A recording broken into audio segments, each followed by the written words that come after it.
Olá, hoje nós estamos aqui com uma live especial, né, nesta sexta-feira e como nós compartilhamos ontem, hoje nós vamos dar continuidade ao nosso estudo panorâmico a respeito dos últimos momentos de Jesus aqui na Terra. E eu creio que é algo tão importante para nós de dedicarmos esse tempo pensando nessas coisas. Infelizmente, esta época é marcada primeiro pela questão das tradições religiosas, muitas vezes sem uma compreensão clara a respeito de quem é Jesus, o que ele fez. E em segundo lugar, essas tradições de ovos da Páscoa e coelhinhos e coisas assim, não é, que fazem parte da nossa cultura. Mas eu gostaria, né, nesta noite, da gente caminhar pelas Escrituras, ainda que de uma forma bastante breve, destacando os principais momentos finais na vida de Jesus. E quando nós pensamos aqui, hoje, sexta-feira, é chamada parte, né, da Semana Santa, mas eu diria, não é, que na verdade não existem dias santos. Jesus era o santo de Deus, não é? E é ele que realizou uma obra maravilhosa, a obra da redenção, como Deus prometeu através dos profetas. Mas nós vamos orar, né, e vamos pedir que Deus esteja nos conduzindo nesta noite. Nós basicamente vamos percorrer as Escrituras, né? Nós não temos aqui uma preocupação de aprofundamento em detalhes históricos e questões assim, mas simplesmente destacar, como que, ouvindo a história novamente daquilo que Jesus fez, daquilo que Jesus passou nos seus últimos momentos aqui na Terra. Então vamos orar, né? Vamos pedir que Deus esteja nos dirigindo. Pai, obrigado, Senhor, por este momento. Obrigado, Deus, por Tua palavra. E nós queremos te pedir que Tu nos conduzas, ó Deus, nesse estudo, que o Deus Espírito Santo fale ao nosso coração, que as verdades da Tua palavra venham falar, Senhor, poderosamente aos nossos corações e que isso venha, ó Deus, moldar as nossas decisões, o nosso comportamento, a nossa fé, ó Pai, que Tu nos uses como instrumentos em Tuas mãos para proclamar as verdades deste Evangelho. Nós te pedimos e nós te agradecemos em nome de Jesus. Amém. Então, ontem eu estive compartilhando, né, ainda que brevemente, sobre alguns momentos finais, né, na vida de Jesus até a quinta-feira, não é? E hoje, então, eu gostaria de falar, né, mais sobre a sexta-feira. Mas só lembrando, né, que Jesus, quando ele entrou triunfalmente em Jerusalém, ele continuou ministrando e depois de algum tempo ele falou a respeito da sua morte, do seu sacrifício. Ele também trouxe mensagens muito fortes a respeito de como vai ser o fim da história, os chamados sermões escatológicos. Ele pregou sobre parábolas, né, que advertiam sobre a necessidade da vigilância e a necessidade da fidelidade, da fé, mesmo no contexto de sofrimento, de perseguição.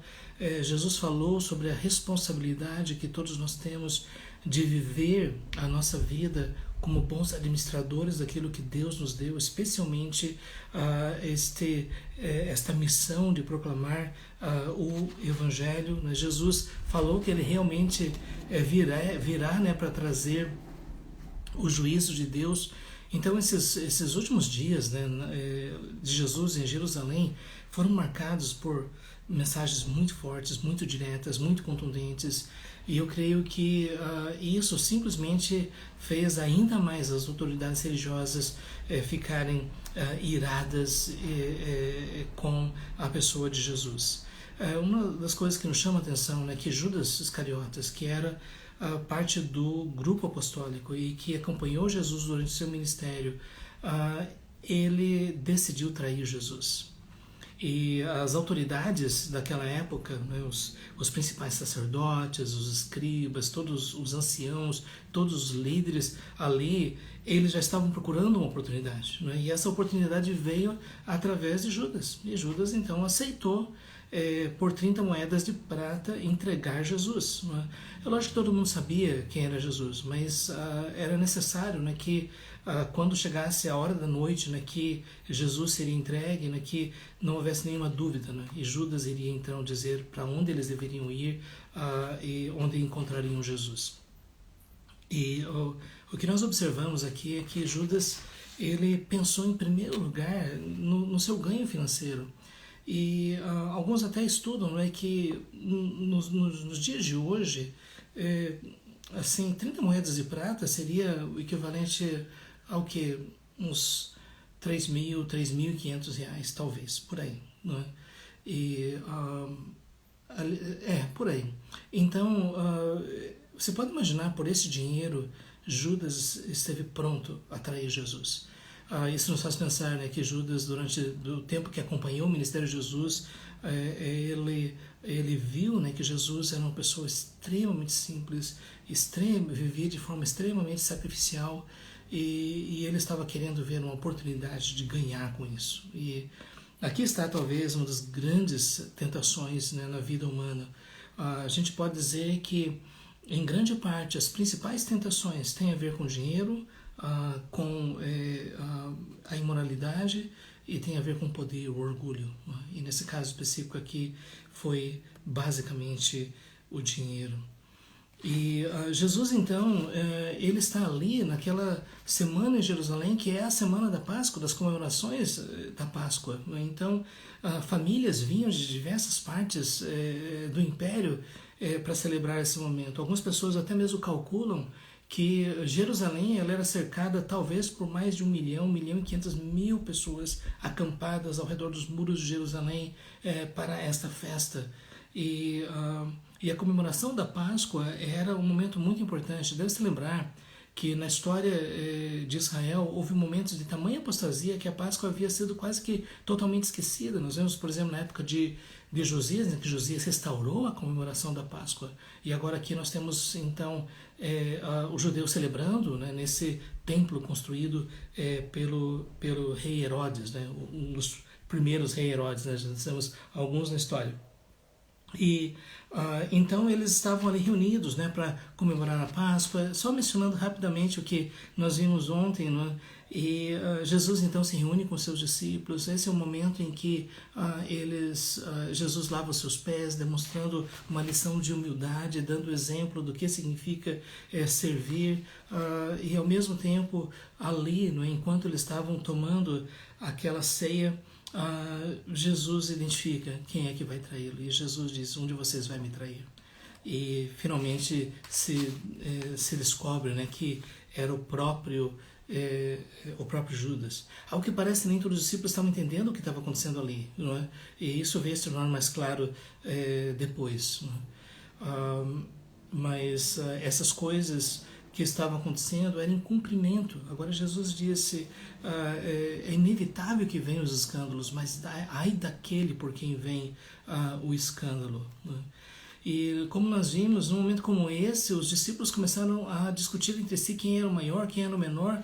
Talvez eles ainda estavam nessa expectativa, né, de ver Jesus, né, estabelecendo o seu reino, como na entrada triunfal, a multidão aclamando a ele, dizendo: bendito que vem em nome do Senhor, né, Hosana nas alturas.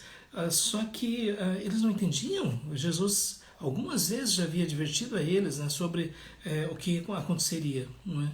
E Jesus então depois prediz, né, que Pedro vai negá-lo 3 vezes. Antes que o galo cante, né, tu vais me negar.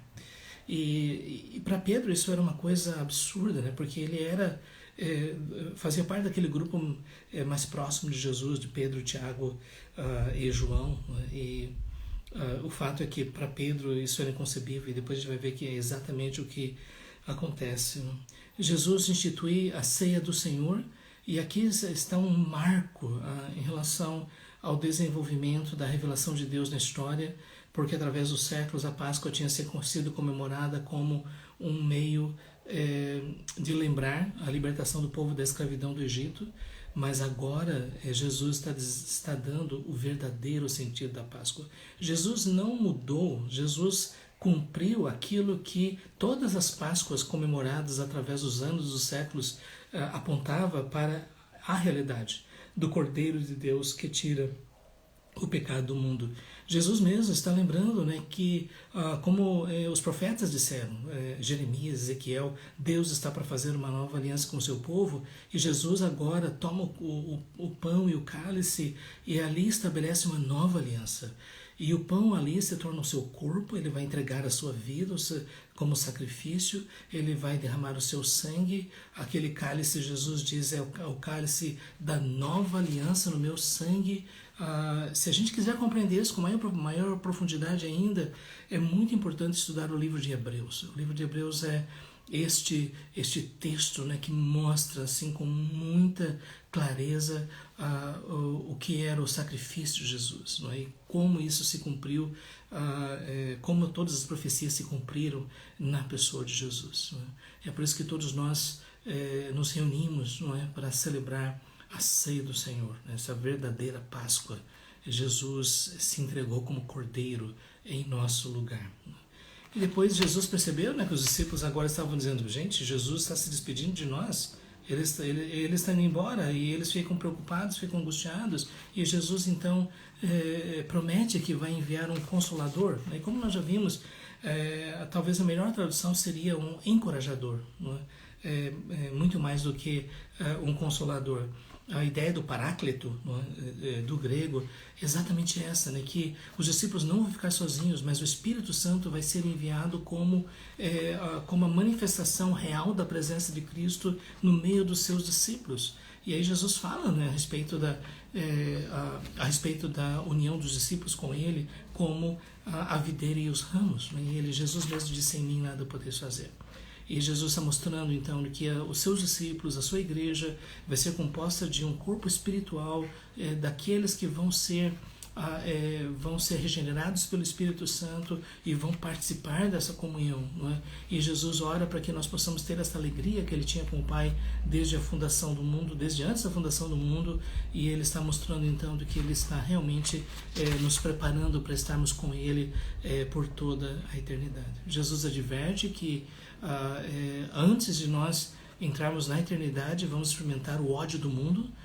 Jesus diz, o mundo me odeia, e é um fato, a gente vê quantas vezes na sociedade as pessoas são capazes de dizer as coisas mais absurdas. Recentemente, uma pessoa no YouTube disse que Jesus era racista, e o fato é que pessoas fazem filmes de Jesus debochando, caçoando, e mais do que isso, odeiam a sua mensagem. A mensagem de arrependimento, de transformação, de uma nova vida. E isso aconteceria com os discípulos também. Através dos séculos, os discípulos de Jesus têm sido perseguidos. E Jesus mesmo falou, né, de que por trás de todo esse ódio existe uma realidade espiritual. E Jesus ensinou claramente sobre a existência do diabo, dos espíritos malignos, e que eles estão atuando na sociedade. O próprio Jesus, né, advertiu os discípulos em relação a essa realidade. Mas ao mesmo tempo Jesus diz, mas não tenham medo, aqui eu vou mandar o Consolador, e vai estar com vocês para sempre. É nesse momento que Jesus fala a respeito da sua morte, da sua ressurreição, e para os discípulos era difícil entender as parábolas, tudo que Jesus havia ensinado, mas agora eles reconhecem que Jesus está dizendo, Senhor, então é isso, o Senhor vai morrer e vai ressuscitar. E você pode perceber, né, que Jesus tinha dito isso com antecedência, mas para os discípulos ainda era difícil acreditar nessa realidade. Né? Possivelmente nesse momento, né, que Jesus faz essa oração pelos discípulos, a chamada oração sacerdotal, né, é chamada assim porque Jesus intercede não somente pelos discípulos que estão ali, mas por todos aqueles que viriam a crer nele. Nesse sentido, Jesus também orou por nós, né, por todos aqueles que iriam crer nele como Messias, como sacrifício perfeito de Deus. E o que ele pede é amor, unidade, testemunho, evangelismo. Jesus diz que os seus discípulos vão ser conhecidos pelo amor, as pessoas vão reconhecer que essas pessoas foram transformadas. E Jesus, depois disso, ele prediz, não é, que Pedro vai negar, não é, pela segunda vez. Não é? E a partir daqui, né, depois de eles terem celebrado a ceia, que eles vão para o Getsemane, não é? que a palavra Getsemane significa basicamente a prensa do óleo, né? E a ideia possivelmente era uma espécie, o que eles chamavam de jardim, era um pequeno bosque com árvores frutíferas e flores e coisas assim, mas era também um lugar onde o óleo era feito, né? O azeite, perdão, e então essas olivas elas eram espremidas, né, para retirar o azeite. E isso é sugestivo, né, porque dá a entender que Jesus também ele vai ser moído, né, como disse o profeta Isaías, né? E Jesus no Getsemane, ele diz que a alma dele está extremamente triste, até a morte. Ele exorta os discípulos a orarem para não caírem em tentação. Ele se entristece por ver os discípulos sonolentos, e dizendo que há necessidade de vigilância, porque está chegando a hora. É nesse momento que Jesus ele vai adiante, ele ora ao Pai e ele diz: se possível, afasta de mim esse cálice, contudo não seja feita a minha vontade e sim a tua.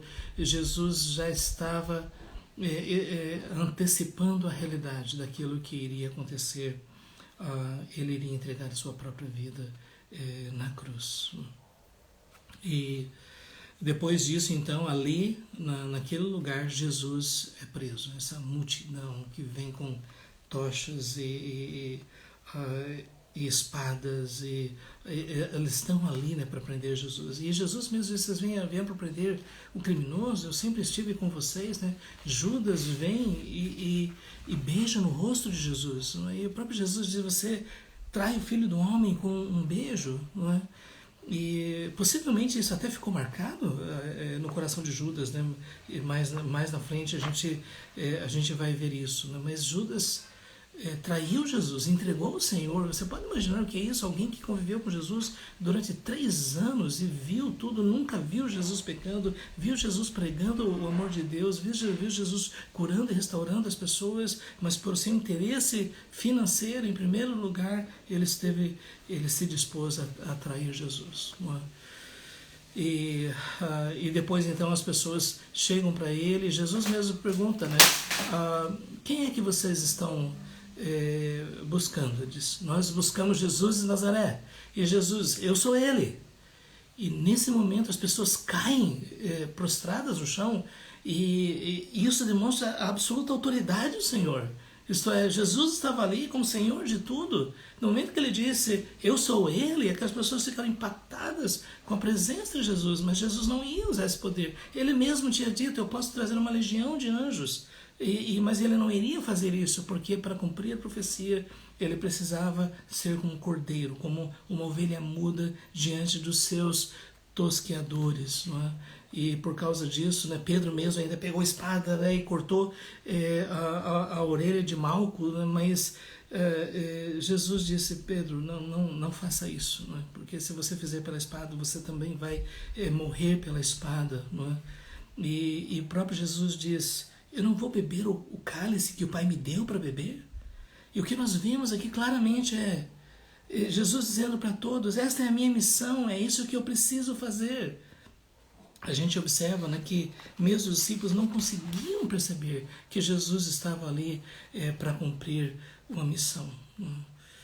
E foi nesse momento que os discípulos, quando Jesus foi aprisionado, foi amarrado, os discípulos fugiram, né?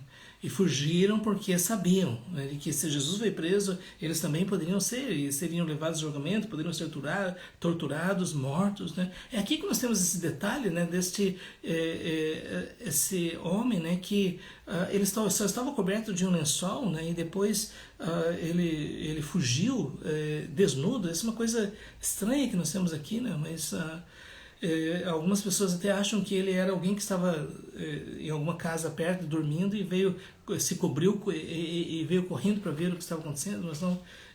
Nós não sabemos isso, né? Mas aqui o texto diz: um jovem homem o seguia, né? Talvez tenha sido um dos discípulos. Ok, como nós vimos também, Jesus então foi apresentado diante de Anás. Nós não temos muitas informações sobre isso. Anás tinha sido sumo sacerdote há tempos atrás, mas depois ele foi deposto, o seu sobrinho Caifás o assumiu, mas Anás continuava exercendo grande influência e poder, não é? E por isso que levaram primeiro para ele. Não é? E foi lá, não é, onde Anás estava, né, que Pedro negou Jesus pela primeira vez. Não é? E isso é interessante, a ênfase que nós temos nas narrativas dos evangelhos sobre a negação de Pedro. E basicamente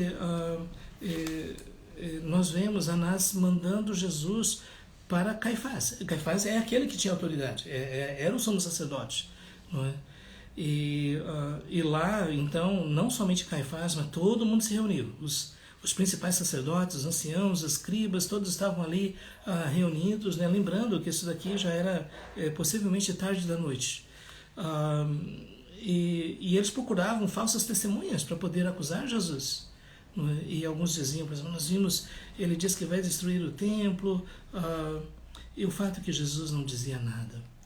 E isso mostra, né, aquilo que realmente mesmo Isaías havia dito, né, que ele ia como uma ovelha muda perante os seus tosqueadores, mas ao mesmo tempo ele diz de que daqui em diante vocês vão ver o Filho do Homem sentado à destra de Deus, né, e vindo sobre as nuvens do céu. Você pode imaginar um homem, né, que está para ser torturado e crucificado, mas Jesus está dizendo, vocês depois vão ver a realidade. Nesse momento, o sumo sacerdote ele rasgou suas roupas, blasfêmia, não é? Diz, nós não precisamos mais nada, ele acabou de confessar, não é? E aí começaram a bater nele, diz, profetiza, colocaram uma venda nos seus olhos, profetizam quem te bateu. Foi algo terrível, né? E a partir daqui, então, Pedro nega Jesus, a segunda e terceira vez ele está ali por perto, estava frio de noite, o pessoal estava ali rodeado ao redor da fogueira, havia muita gente.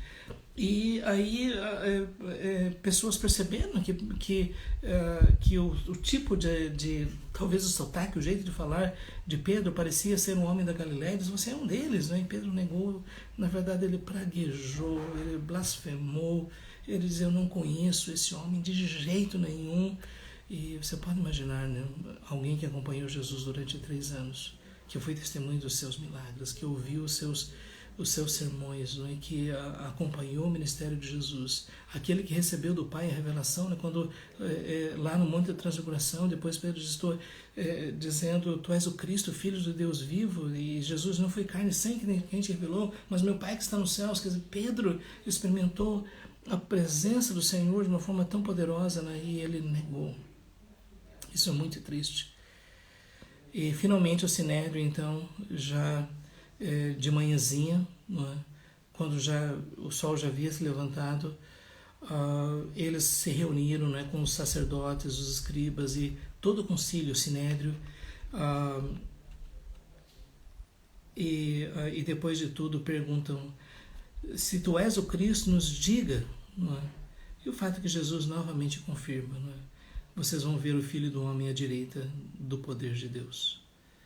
E daí eles disseram, então você é o Filho de Deus? Ele diz, vocês acabaram de dizer, estou fazendo uma tradução livre aqui. E eles então disseram, que testemunho nós precisamos? Nós ouvimos da sua própria boca, não é? Então todos eles concordaram, ele precisa morrer. É nesse momento que Judas lamenta ter traído o Senhor, não é? Não houve um verdadeiro arrependimento no sentido de que ele buscou o perdão de Deus. Foi muito mais um remorso. Ele joga as moedas lá para os sacerdotes dizem, isso é com você. E é muito triste, né? Porque depois de tudo, Judas percebeu a loucura dele. E depois ele se suicidou. Isso, a gente vê que história trágica, né? De Judas Iscariotes. Jesus então é levado diante de Pilatos porque o Sinédrio não tinha condições de determinar uma execução. E isso só poderia ser feito pela autoridade romana. O fato é que Pilatos diz, eu não vejo nada que isso que vocês estão alegando não tem sentido nenhum, não é? Quando os sacerdotes levaram ele, né, para o pretório, né, que era a estrutura romana, né, onde ficava o governador, e Mas o fato é que Jesus mesmo ele está mostrando, né, que Jesus ele seria morto, né? E até o argumento do pessoal um tem que morrer para que os outros não morram. E talvez daí eles disseram que até eles profetizaram, porque eles estavam dizendo exatamente isso. O Messias ele vai morrer no lugar do seu povo, não é? Mas o que eles diziam nós descobrimos que este homem está pervertendo a nação, está proibindo de pagar imposto a César, ele está dizendo que ele é o Messias, o Cristo, um rei, não é? E aqui estão as acusações, não é? Você pode imaginar que eles entraram com essa questão de impostos, né? Porque para o governo deixar de pagar impostos é uma das questões mais sérias, não é? Depois de mais ou menos 40 anos, Jerusalém vai ser destruída pelo Império Romano, pela rebelião dos judeus. E daí então Pilatos pergunta: você é o rei dos judeus? E ele diz: o meu reino não é deste mundo. E aqui está a questão. Todas as pessoas estavam preocupadas que haveria um rei, mas eles não estavam imaginando que a forma de Jesus demonstrar o seu reinado seria através da sua morte, da sua ressurreição. E finalmente, né, no final da história, ele viria para estabelecer o seu reino. Depois disso, Pilatos diz assim: bom, ele é de Nazaré, então ele está debaixo da jurisdição de Herodes. Herodes está aqui para a festa, então manda para ele. E Herodes, né, que era o rei daquela região, naquela época, a gente não vai entrar nas questões políticas, como é que funcionava essa questão do reinado junto com o império, né? Na verdade era quase um reinado marionete, mas o que a gente pode observar aqui é que Herodes só eu queria conhecer ele, eu ouvi falar e tudo mais, né? E é interessante que Pilatos e Herodes estavam brigados, né, e se reconciliaram por causa disso. E finalmente então Jesus é levado de volta para Pilatos, não é? E aqui nós temos esta questão de Barrabás. Isto é, Jesus, os sacerdotes, os líderes, todos estavam pedindo a execução de Jesus, não é? E a gente vê o tempo todo Herodes, aliás, Pilatos, resistindo a isso. Ele não via, né, nenhum sentido. São questões entre vocês, aí se resolvam, não é? Não há sentido em matar esse homem, não é? Mas o fato é que ele tinha a possibilidade de liberar um preso, não é? E dar uma escolha, não é? E a escolha era Barrabás ou Jesus. E aqui está um dos momentos mais tristes e trágicos em todo esse processo. Quando isso foi levado diante da multidão e foi perguntado: vocês querem Barrabás, um criminoso, ou vocês querem Jesus? E a multidão começou a gritar, não é? E dizendo: nós queremos que Cristo morra. Aliás, nós queremos que Jesus morra, não é? Então, quando ele diz: vocês querem que eu liberte querem que eu liberte quem? Barrabás ou Jesus, que é chamado Cristo? Vocês não querem que eu liberte o rei dos judeus? E foi aqui que houve esse caos, né? Todo mundo gritando e falando, não é? E o próprio Pilatos ainda está dizendo: não tem sentido, possivelmente porque até a sua esposa, não é? Ela tinha tido aquele sonho, né? De: olha, não se envolva com esse homem, não é? E o fato é que, depois de tudo, os próprios principais sacerdotes, os anciãos, estavam no meio da multidão e dizem: crucifica-o, crucifica-o, nós queremos Barrabás, liberte Barrabás, não é? E Pilatos ainda desejava libertar Jesus. A gente percebe então Pilatos o tempo todo dizendo: não há sentido, mas eles gritavam cada vez mais alto. E aqui nós podemos dizer então que a voz do povo prevaleceu, não é? E por isso Pilatos então ordenou que Jesus fosse tomado para que ele fosse açoitado. E é aqui que muitas vezes os historiadores tentam compreender, não é, o que foi que realmente aconteceu. Muitos concordam que os açoites que Jesus recebeu foi através do flagelo, que era um instrumento de açoite. Às vezes as pessoas os condenados eram fustigados com varas, às vezes com simplesmente tiras de couro, mas nesse caso específico era uma espécie de bastão com fitas de couro e na ponta metais e ossos, pedaços de ossos, não é? E tudo isso era feito para provocar o maior ferimento possível, não é? E então colocaram sobre a cabeça de Jesus uma coroa de espinhos. Muitas pessoas entendem, né, que era um tipo de espinho extremamente resistente e duro que foi cravado sobre a sua cabeça, e isso com uma espécie de desprezo, sabe, você é rei, então você vai ter uma coroa, não é?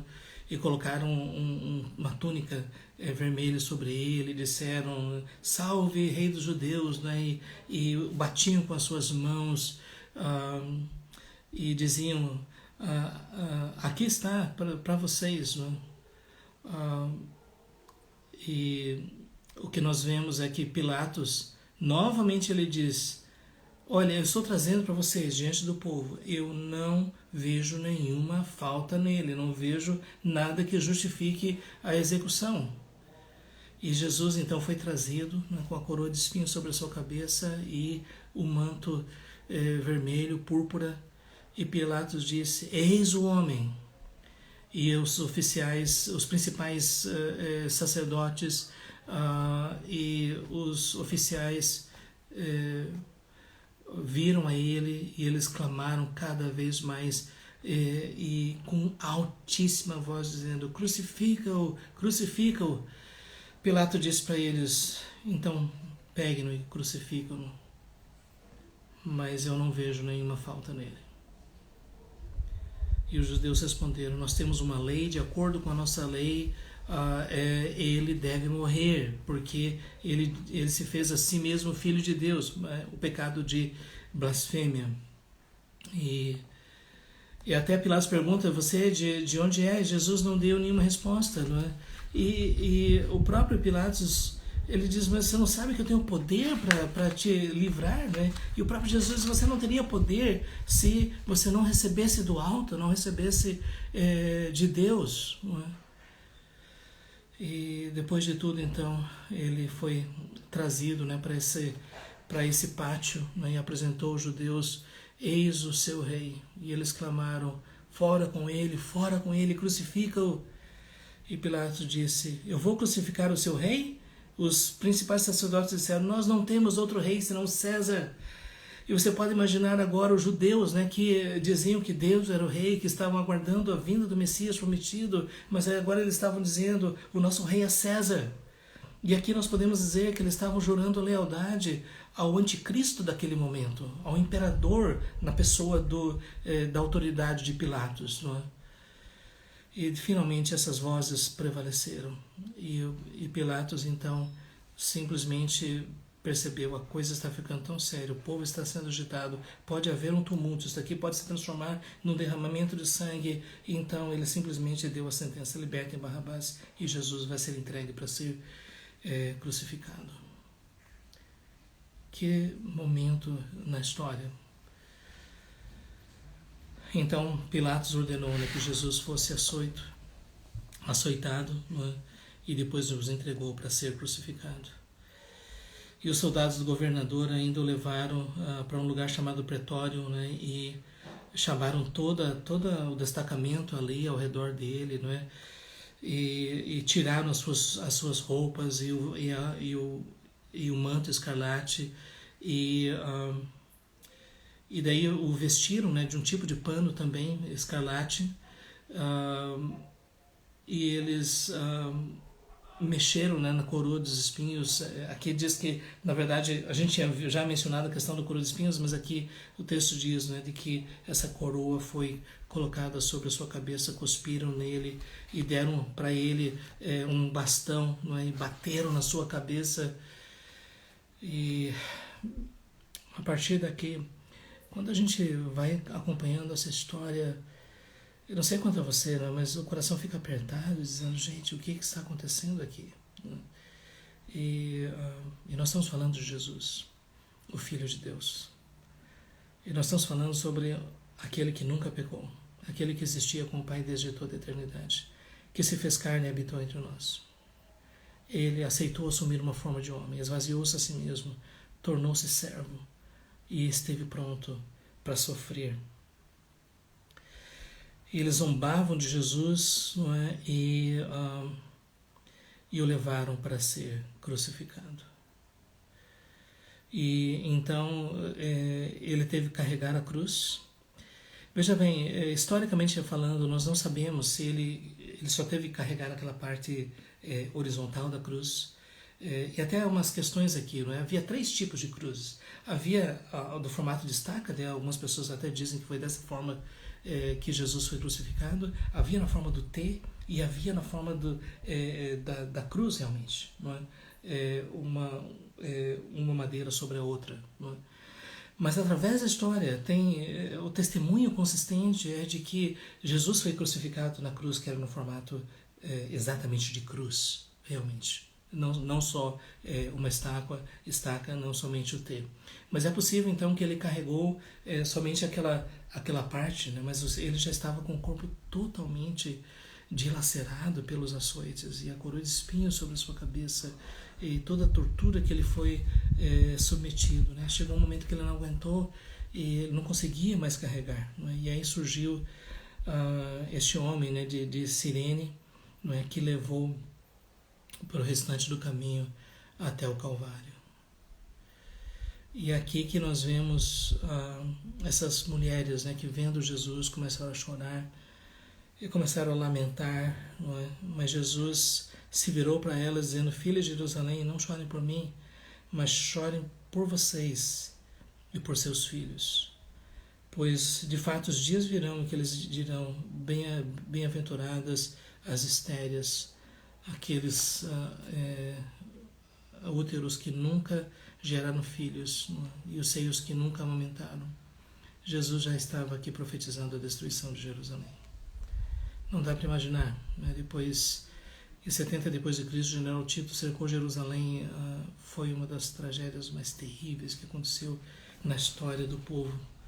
Então Jesus ele foi caminhando pelas ruas apertadas de Jerusalém e diante daquela multidão, e algumas pessoas lamentavam, outras pessoas caçoavam, e o fato é que ele foi levado para esse lugar alto chamado Gólgota, o lugar da caveira.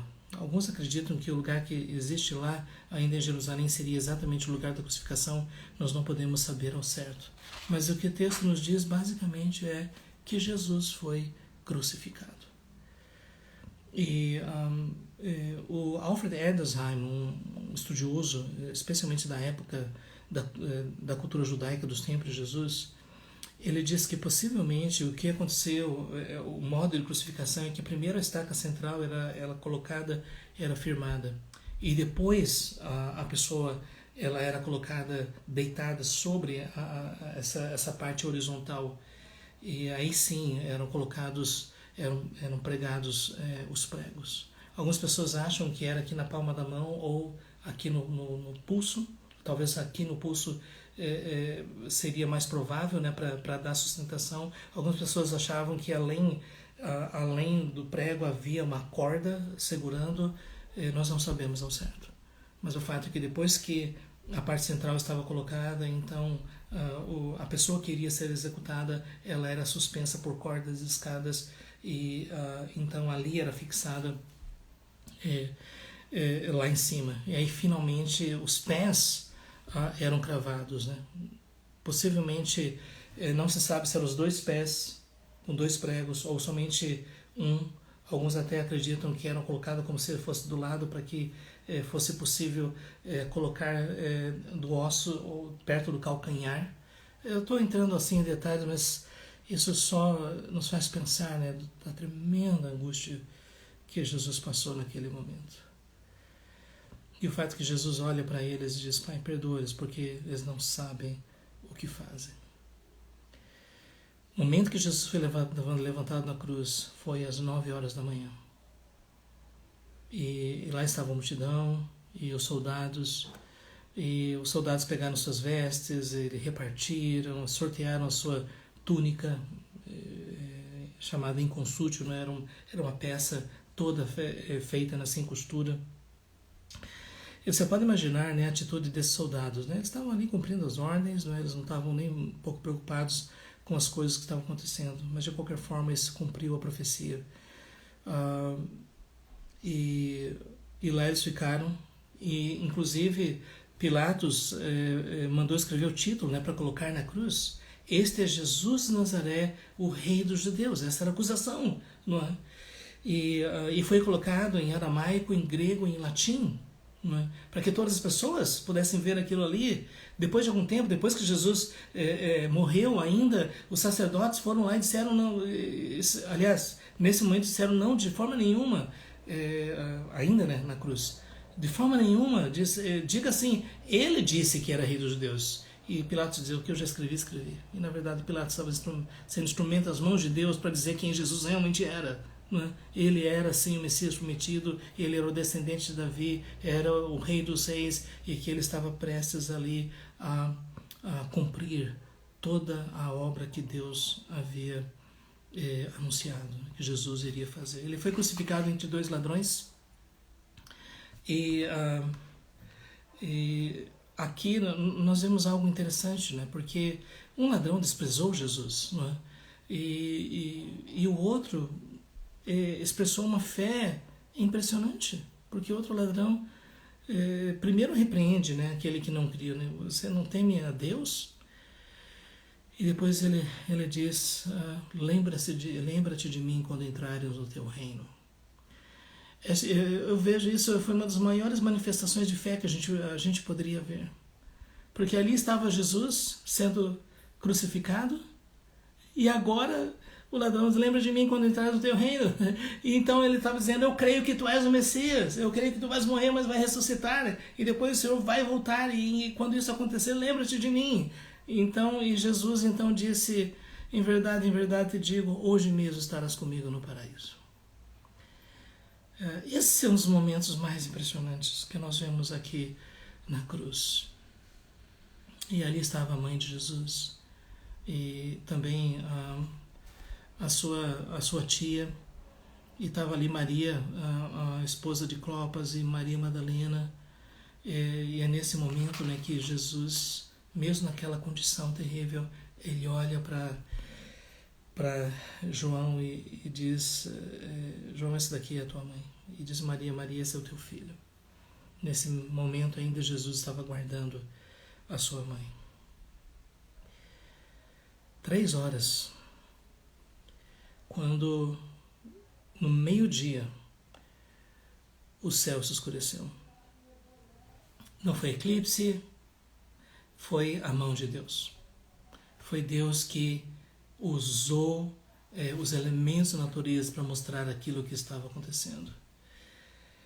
E Jesus ainda permanece depois 3 horas, né, no momento que ainda os soldados colocam um ensopo com vinagre para ele beber, talvez aliviar a sua dor, não é? E depois disso ele diz: eu tenho sede. Então, e deram esse vinagre. E foi nesse momento que Jesus diz: Eli, Eli, lama sabachthani, que traduzido é: Deus meu, por que me desamparaste, citando o Salmo 22. Se você for ler o Salmo 22, você vai ver que é um salmo messiânico que anunciava o sofrimento do Messias e também a sua vitória. E o pessoal diz: ele está clamando por Eli, o profeta Elias? Não, ele está: Deus meu, por que me desamparaste? Esse é o momento que Jesus estava recebendo sobre si o castigo que nós merecíamos. Para cumprir a profecia de Isaías 53, o castigo que nos traz a paz estava sobre ele, e por suas pisaduras nós fomos sarados. É uma pena que tantas pessoas citam esses textos para falar sobre cura física. Sim, de fato, Jesus teve um ministério terreno de cura física. Sim, esse texto foi citado para falar sobre esse ministério. Mas nós precisamos lembrar que Jesus, na cruz, recebeu sobre si o castigo que estabeleceria a nossa paz com Deus. E lá ele aceitou ir até o fim.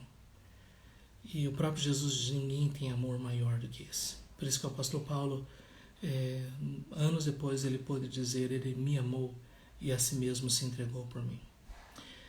Eu creio que nós não vamos compreender esse momento se nós não estivermos em condições de dizer: ele me amou e a si mesmo se entregou por mim. Quem estava ali na cruz não era somente Jesus, o homem, mas era o Filho de Deus. E ele estava ali se entregando por nós. E é por isso que eu creio que esse é o momento mais significativo. É para esse momento que converge toda a história passada, as profecias, o anúncio do Messias que viria. E ali está Jesus. Ele clamou em grande voz: Pai, em tuas mãos eu entrego o meu espírito. E ele reclinou a sua cabeça e ali ele morreu, entregou o seu espírito. Nós temos aqui um momento singular na história do universo, na história da criação, na história da humanidade. É a crucificação de Jesus. O apóstolo Paulo diz que a mensagem da cruz para alguns é loucura, para outros é escândalo.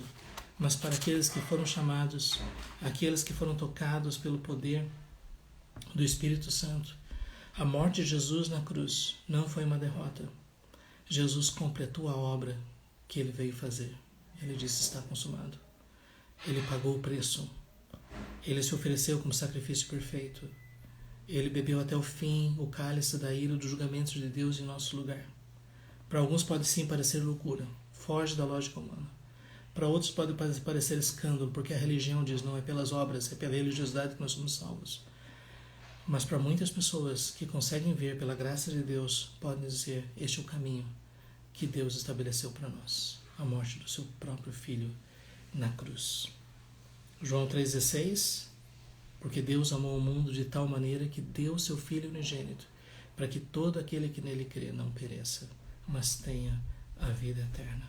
Este é o testemunho que nós temos a respeito da obra de Cristo. Gente, nós vamos encerrar aqui esse momento e, se Deus quiser, domingo de manhã a gente vai completar essa parte do sepultamento de Jesus e nós vamos falar sobre a sua ressurreição. Se Deus quiser, nós estaremos juntos domingo pela manhã, às 10 horas da manhã, para continuar esse estudo. E que, através dessas palavras, o Espírito Santo possa despertar em nós maior gratidão e muito maior admiração pelo sacrifício que Jesus fez. E mesmo sabendo, né, que depois de tudo, Ele está conosco. Ele foi até o fim em nosso lugar. Pessoal, nós estamos concluindo aqui este momento, né? Se Deus quiser, domingo pela manhã, então estaremos juntos, né, para concluir com o estudo a respeito da ressurreição do Senhor Jesus. Que Deus abençoe as suas vidas. Não é muito bom, né, saber que vocês estão nos acompanhando aqui, não é? E vamos continuar orando uns pelos outros, especialmente num momento como esse que nós estamos vivendo, um momento tão difícil, imensos desafios, né? Que possamos estar nos fortalecendo na presença do Senhor. Que Deus abençoe a todos. Se Deus quiser, até domingo pela manhã, às 10 horas da manhã, se Deus quiser, estaremos juntos. Deus abençoe a todos.